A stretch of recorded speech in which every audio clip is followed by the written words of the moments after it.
Setahun sesudah mempersembahkan kurban di Silo, mengandunglah Hana dan melahirkan seorang anak laki-laki.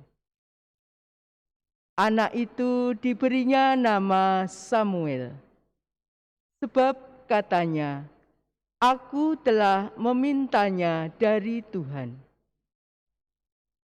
Lalu Elkana suami Hana pergi dengan seisi rumahnya untuk mempersembahkan kurban sembelihan tahunan dan kurban nazar kepada Tuhan. Tetapi Hana tidak ikut pergi. Katanya kepada suaminya, "Nanti apabila anak itu sudah cerai susu, aku akan mengantarkan dia. Maka ia akan menghadap ke hadirat Tuhan dan tinggal di sana seumur hidupnya."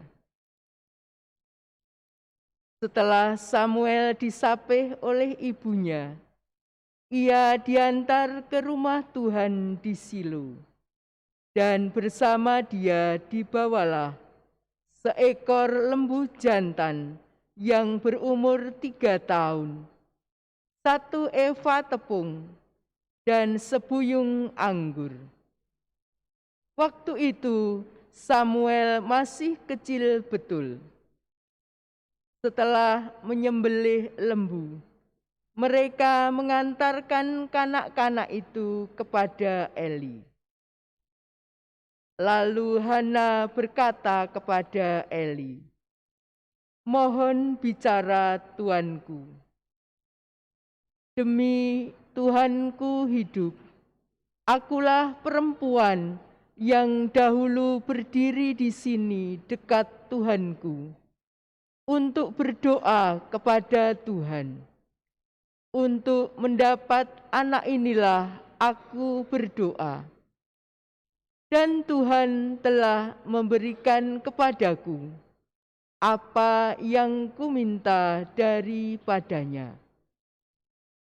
Maka aku pun menyerahkannya kepada Tuhan. Seumur hidupnya, terserahlah anak ini kepada Tuhan."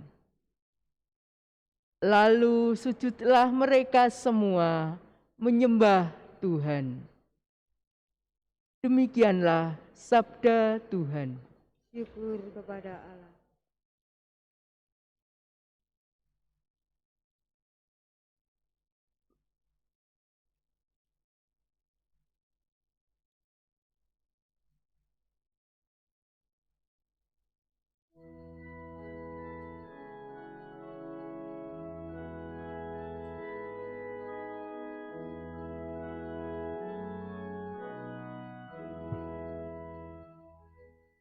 Berbahagialah orang yang diam di rumah-Mu ya Tuhan. Berbahagialah orang yang diam di rumah-Mu ya Tuhan. Betapa menyenangkan tempat kediaman-Mu, ya Tuhan semesta alam. Jiwaku merana bukan pelataran rumah Tuhan, kepada Allah yang hidup. Berbahagialah orang yang diam di rumah-Mu ya Tuhan. Berbahagialah orang yang diam di rumah-Mu, yang memuji Engkau tanpa henti. Berbahagialah para peziarah yang mendapat kekuatan daripada-Mu, yang bertolak dengan penuh gairah. Berbahagialah orang yang diam di rumah-Mu ya Tuhan.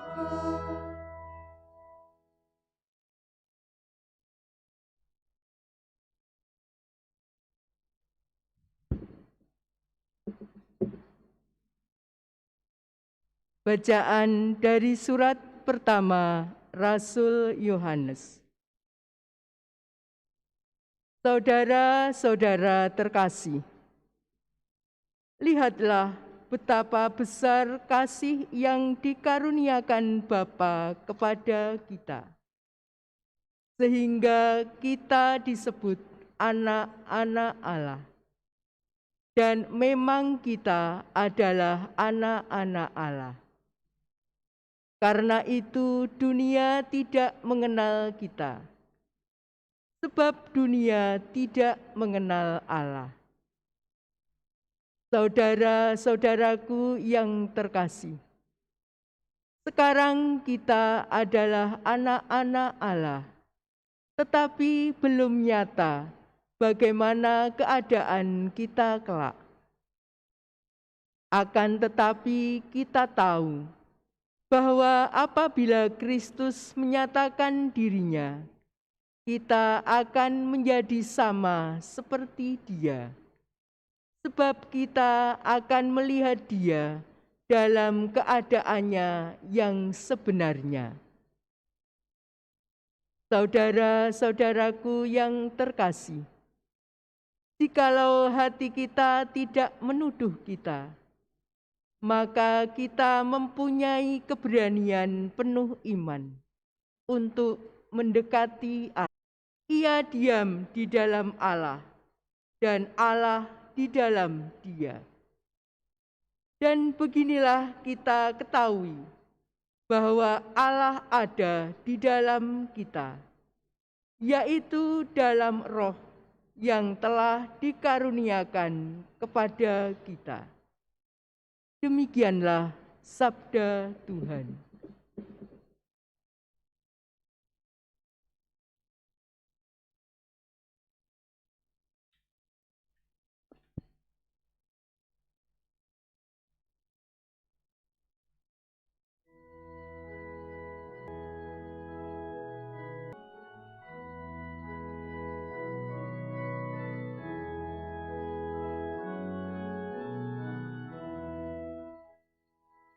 Haleluya, haleluya, haleluya. Ketika Yesus telah berumur 12 tahun, pergilah mereka ke Yerusalem seperti yang lazim pada hari raya itu. Seusai hari-hari perayaan itu, ketika mereka berjalan pulang, tinggallah Yesus di Yerusalem tanpa diketahui orang tuanya. Karena mereka menyangka bahwa Yesus ada di antara orang-orang seperjalanan mereka, berjalanlah sambil terus mencari Dia. Sesudah 3 hari, mereka menemukan Yesus dalam bait Allah. Ia sedang duduk di tengah-tengah para guru agama sambil mendengarkan mereka dan mengajukan pertanyaan kepada mereka. Semua orang yang mendengar Dia sangat heran akan kecerdasannya dan jawaban-jawaban yang diberikannya. Ketika Maria dan Yusuf melihat Dia, tercenganglah mereka. Lalu kata ibunya kepadanya, "Nak, mengapakah engkau berbuat demikian terhadap kami? Lihat, bapamu dan aku dengan cemas mencari engkau." Jawab Yesus kepada mereka, "Mengapa kamu mencari aku?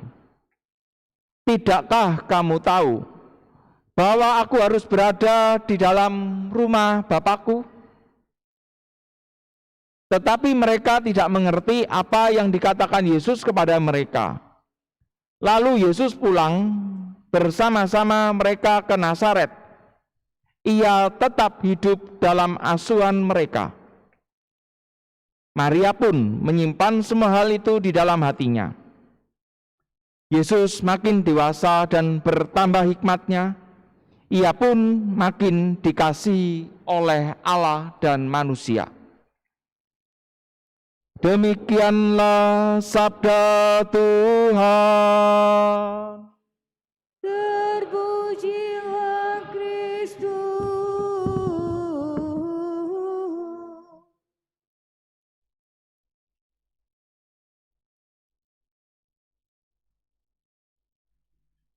Setiap tahun pada hari raya Paskah, orang tua Yesus pergi ke Yerusalem. Ketika Yesus telah berumur 12 tahun, pergilah mereka ke Yerusalem seperti yang lazim pada hari raya itu.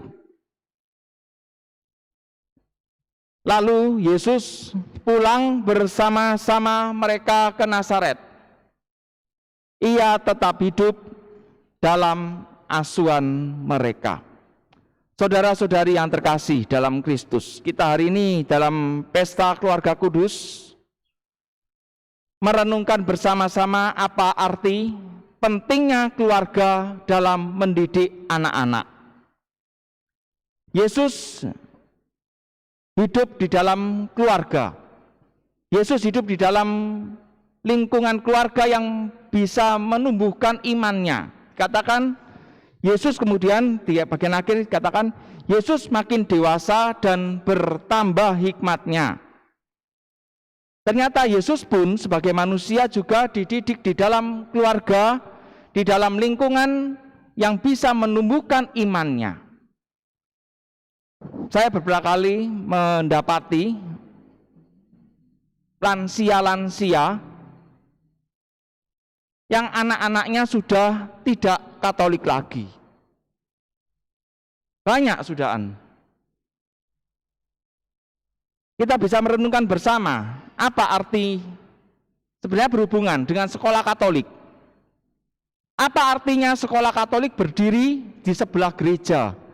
Apa artinya susah-susahnya, romonya gereja mempertahankan sekolah-sekolah Katolik? Sangat penting peranannya dan kita bisa merenungkan bersama. Saudara-saudari yang terkasih, sekolah Katolik adalah sebenarnya berkat bagi umat.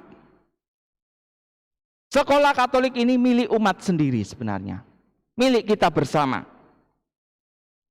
Kenapa? Karena sekolah menjadi sarana untuk menjaga dan mendidik iman anak-anak kita, supaya ketika mereka bertumbuh dewasa, imannya tidak mati.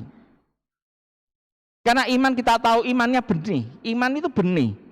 Ketika anak-anak masih kecil itu masih berupa benih, belum dewasa imannya. Karena itu saya prihatin juga sebenarnya kalau ada orang tua yang bersikeras hati, oh sudah saya sekolah di luar sekolah Katolik, entah dimanapun, saya gak akan menyebutkan merek. Saya prihatin sebenarnya. Kenapa? Karena mereka tidak peduli lagi iman. Iman bertumbuh gak ngurus. Sepenting intelektual, hanya berpikir seperti itu. Padahal kalau kita mau berpikir logis, sama. Di sekolah sini juga dengan dimanapun. Karena kan kita juga mengikuti kurikulum dari pemerintah, pasti pertumbuhannya sama. Kalau bicara tentang intelektual, saya berani jamin pasti sama. Yang membedakan justru malah iman sebenarnya. Apalagi relasi di luar juga bisa membuat anak-anak mungkin mengalami mati imannya. Entah itu dari gurunya yang semakin radikal, semakin fundamentalis, supaya anaknya berpindah dari Katolik menjadi yang lain. Belum lagi lingkungan teman-temannya yang anak-anak masih kecil, mereka tidak ngerti apa-apa. Bullying sana sini. Anak-anak banyak saya mendengarkan, anak Katolik dibully Wah, kamu nanti kalau mati dipenteng, seperti itu. Kata-kata seperti itu muncul. Kamu kafir, seperti itu muncul. Itulah situasi di luar. Kemudian kalau ada berpikir, sudah biarkan anak-anak, biarkan memilih sendiri. Mungkin ada orang tua berpikir seperti itu, sudah biarkan anak biar berpikir sendiri, memilih sendiri. Saudara-saudari yang terkasih, terutama untuk anak-anak yang masih di usia dasar, balita, SD, TK, SD, SMP, terutama itu. Kenapa kok saya berusaha mempertahankan, terutama di Jombang ini, TK, SD, SMP, mungkin di tempat lain SMP pun juga sudah mati, tinggal TK dan SD. Memang sangat penting bagaimana kita mendidik anak-anak kita di usia-usia ini, usia-usia anak kecil, biak, sampai rekat. Kalau ada yang mengatakan, sudah biarkan mereka memilih sendiri, mereka sudah nanti akan dewasa bisa memilih. Saudara-saudari yang terkasih, anak-anak ini butuh bimbingan dan arahan orang tua. Ini menjadi tugas dan tanggung jawab orang tua dalam mendidik iman anak-anak mereka. Itu seperti halnya gini. Kalau kita membiarkan, sudah biarkan anak-anak belajar sendiri, memilih sendiri imannya, orang tua tidak mau peduli, itu sama seperti orang melemparkan orang di tengah laut. Seperti orang melemparkan, orang tua melempar anaknya di tengah lautan. Memang ada satu mungkin dari ribuan jutaan peristiwa mungkin anak itu bisa berenang, bisa jadi seperti itu. Tapi itu cuma satu dari berapa kasus. Yang lainnya mati berapa, kita tidak pernah tahu. Sama seperti itu. Karena itu kalau seperti gambaran seperti kalau memang kita mau melemparkan anak kita ke tengah lautan, kita harus mengajari dia dulu berenang. Berenangnya ya di kolam renang. Yang mungkin anak itu bisa belajar, kalau mau tenggelam tidak sampai tenggelam terlalu jauh, seperti itu. Kalau ada yang mengatakan, biarkan anaknya bebas memilih, Romo. Biarkan saya biarkan bermain apapun, dia bisa belajar banyak hal, memilih. Saudara-saudari yang terkasih, kita harus membedakan mana kebebasan yang dewasa dan mana kebebasan yang bodoh. Kalau kebebasan yang bodoh, kita tidak tahu apa yang kita pilih, seperti itu. Itu kebebasan yang bodoh sebenarnya. Sama seperti misalnya kalau saya merenungkan, kalau misalnya saya diajak ke rumah makan yang baru, menunya itu tulisannya bahasa Prancis misalnya, saya mengambil contoh, atau bahasa Korea, tulisan menu-menu Korea, disuruh milih, itu sama seperti itu. Itulah kebebasan yang bodoh. Kita tidak tahu apa yang kita pilih, dampaknya apa. Sama seperti itu. Kalau ada anak kita biarkan, ya sudah, SD kita sekolahkan di luar sekolah Katolik, biarkan mereka memilih imannya. Itulah kebebasan yang bodoh. Karena anak ini tidak tahu apa dampak pilihannya. Beda halnya dengan orang yang kebebasan yang dewasa. Kebebasan yang dewasa itu mereka tahu apa yang mereka pilih. Apa dampak dari pilihan-pilihan yang mereka putuskan. Ini butuh kebijaksanaan, ini butuh pengetahuan. Dan terutama ini juga butuh bimbingan dan arahan orang tua. Kalau ada orang tua yang membiarkan misalnya, anaknya masih balita, ya sudah biarkan, biar dia memilih sendiri imannya. Kalau sampai anak ini meninggalkan iman, itu tanggung jawab orang tua sebenarnya. Yang berdosa orang tuanya, berat dosanya itu sebenarnya. Karena dia yang punya tanggung jawab, diberi kebebasan oleh Tuhan, tanggung jawab oleh Tuhan untuk mendidik anak-anaknya. Ternyata orang tua tidak melakukan tugas ini dengan baik. Karena itu kalau ada saya merenungkan, kalau memang ada orang tua anaknya meninggalkan iman, itu sebenarnya yang dosa berat adalah orang tuanya. Karena dia tidak melakukan tanggung jawabnya dengan sebaik-baiknya. Padahal ini adalah tugas yang Tuhan berikan kepada orang tua. Kita bisa merenungkan bersama dalam Pesta Keluarga Kudus, saya bacaan Injil hari ini. sampai dibelani.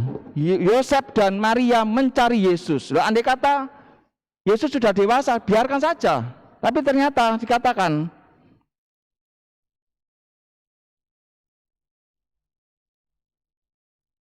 karena mereka menyangka bahwa Yesus ada di antara orang-orang seperjalanan mereka, lalu mereka sehari perjalanan jauh, lalu mencari dia di antara kaum keluarga dan kenalan. Ini kita bisa merenungkan bentuk tanggung jawab Yosef dan Maria dalam mendidik Yesus. Padahal Yesus juga mengatakan, mengapa kamu mencari aku, dikatakan oleh begitu. Yesus sedikit membantah dalam hal ini. Tidakkah kamu tahu bahwa aku harus berada di dalam rumah Bapakku? Tapi yang dilakukan Yesus apa? Kemudian Yesus pulang bersama-sama mereka ke Nazaret. Yesus tetap tinggal di dalam keluarga, dididik dalam keluarga. Yosef dan Maria tidak membiarkan Yesus begitu saja. Padahal kalau mungkin kita merenungkan dari kebijaksanaan, mungkin Yesus lebih bijaksana karena dia Allah. Tapi ternyata sebagai manusia, Yesus juga taat kepada orang tua. Dan orang tua, Yosef dan Maria mau bertanggung jawab dengan imannya Yesus. Kita pun sama sekarang. Pada pesta keluarga kudus ini saya mengajak kita merenungkan bersama, supaya kita ketika kita memutuskan sesuatu ke depan, terutama orang tua, jangan sampai salah pilih. Jangan sampai salah memutuskan. Sekolah ini adalah sekolah kita sendiri. Umat harus benar-benar bisa menyadari bahwa ini adalah sekolah saya. Kalau sampai misalnya mau ya sudah berkeras hati di luar silakan. Tapi andai kata besok iman mereka hilang, silakan bertanggung jawab sendiri kepada Allah. Kita sebagai manusia diberi tugas, tanggung jawab oleh Tuhan untuk mendidik anak-anak kita, maka laksanakanlah dengan baik, sehingga ketika besok kita sudah lansia semua, kita tetap bisa mendapati anak cucu kita menjadi orang Katolik, menjadi dewasa dalam iman, sehingga ketika besok kita meninggalkan dunia ini, masih ada keturunan kita yang benar-benar mendoakan jiwa-jiwa kita. Tuhan memberkati kita semua.